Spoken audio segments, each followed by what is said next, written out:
আসসালামু আলাইকুম। ঈদ মোবারক সবাইকে পবিত্র ঈদুল ফিতরের শুভেচ্ছা। সো ঈদের মধ্যেই বলতে হয় যে বাংলাদেশের একজন মানুষের কথা যিনি স্পোর্টসকে পছন্দ করে এই মুহূর্তে এই স্পোর্টসটাকে হ্যাঁ, আমাদের দেশের গণ্ডি পেরিয়ে বিদেশে নিয়ে যেতে চাইতেছেন আর তিনি হচ্ছেন বাংলাদেশ টলিউড কিং নায়ক সাকিব খান।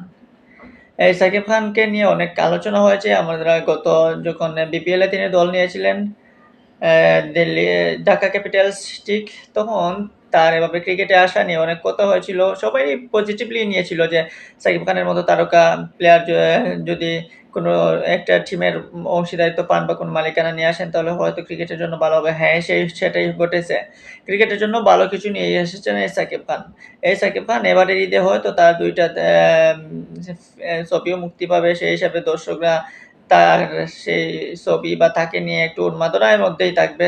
তার মধ্যেও বলা যায় যে সেই সাকিব খান শুধু সিনেমার মধ্যে পড়ে থাকেন নাই, তিনি চলে এসেছেন স্পোর্টসে। আর সেক্ষেত্রে ক্রিকেটটাকে তিনি নিয়ে যাচ্ছেন অনেক দূরে। আর তার জন্য তিনি শ্রীলঙ্কান প্রিমিয়ার লিগে এলপিএল যেটাকে বলা হয় বা এলপিএল যেটাকে বলা হয় লঙ্কান প্রিমিয়ার লিগ, সেই এলপিএল এ তিনি দল নিচ্ছেন সামনে। তো সেই দলে নেওয়ার ফলে বাংলাদেশের কি লাভ হলো? নাকি শুধুমাত্র তিনি ব্যবসায়িক মাইন্ড হিসেবে তার বেনিফিটের জন্যই এরকম দল নিলেন শ্রীলঙ্কাতে? আলোচনা করলে দেখা যায় যে আসলে ব্যবসায়িক বেনিফিট তিনি যতটা পাবেন তার চেয়ে বেশি বাংলাদেশের ক্রিকেটাররা বেশি উপকৃত হবে। এবং সেক্ষেত্রে যদি দেখেন যে বাংলাদেশ থেকে যদি তিনি ৩ টা বা ৪ টা প্লেয়ার তার দলে নিতে পারেন তাহলে সেটাই তো বেশি। কারণ বহির্বিশ্বের ফ্র্যাঞ্চাইজি লিগে বাংলাদেশি প্লেয়াররা তেমন একটা সুযোগ পায় না। যখন সুযোগ পায় তখন ফুল খেলার সুযোগ পায় না। প্রত্যেকটা ম্যাচ ওঠার সুযোগ পায় না বা নিজেদেরকে কিছু দেখে করে দেখানোর মতো অবস্থায় যেতে পারে না।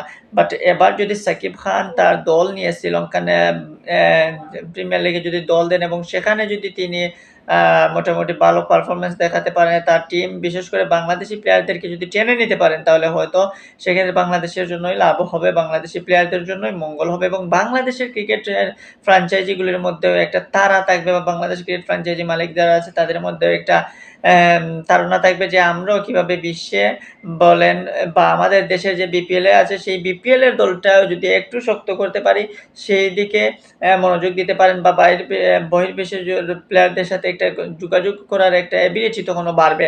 আমরা বাংলাদেশ বিপিএল এ দেখেছি এবার কত ধরনের কথাবার্তা, বেশিরভাগ ক্ষেত্রেই দেখা যায় যে পজিটিভ যতটুকু হওয়ার কথা তার মতো হয়ে যায় নেগেটিভলি। আমাদের বিশেষ করে ওনার যারা রয়েছে ফ্র্যাঞ্চাইজিগুলো, সেই ফ্র্যাঞ্চাইজিগুলোর ওনাররা সবসময় বাগড়া দেন ভালো কিছুতে। বিশেষ দেখেন যে এবার চিটাগং কিংস কিংবা আপনার এই যে রাজশাহীর যে টিমটা রয়েছিল, প্রত্যেকটা টিমের মধ্যেই কিছু না কিছু হলেও ভালো কিছু ছিল। কিন্তু এই ২-১ টা টিমের মধ্যে একটু বেশি খারাপ ছিল।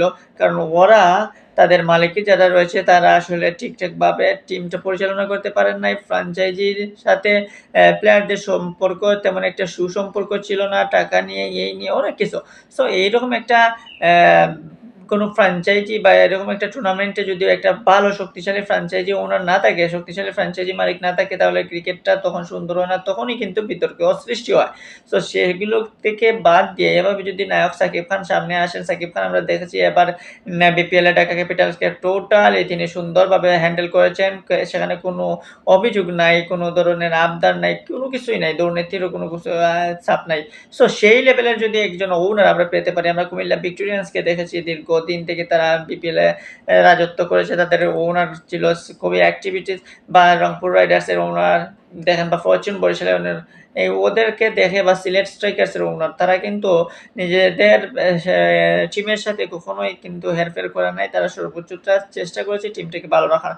ঠিক তেমনি সাকিব খানের মতো তারকারা যদি এলপিএল এ দল দেয় তাহলে বাংলাদেশের সুনাম কারণ বহির্বিশ্বে বা শ্রীলঙ্কাতে তো কথা হবে যে বাংলাদেশের দলের কিং বা বাংলাদেশের সুপারস্টার বাংলাদেশের নায়ক সাকিব খানের টিম ওইটা। যেভাবে আমরা বলি নায়ক শাহরুখ খানের কলকাতা। দেখা যাক সেটা আসলে কতটুকু সত্য হয় এবং যদি সত্য হয় তাহলে সেটা ক্রিকেটের জন্যই মঙ্গল।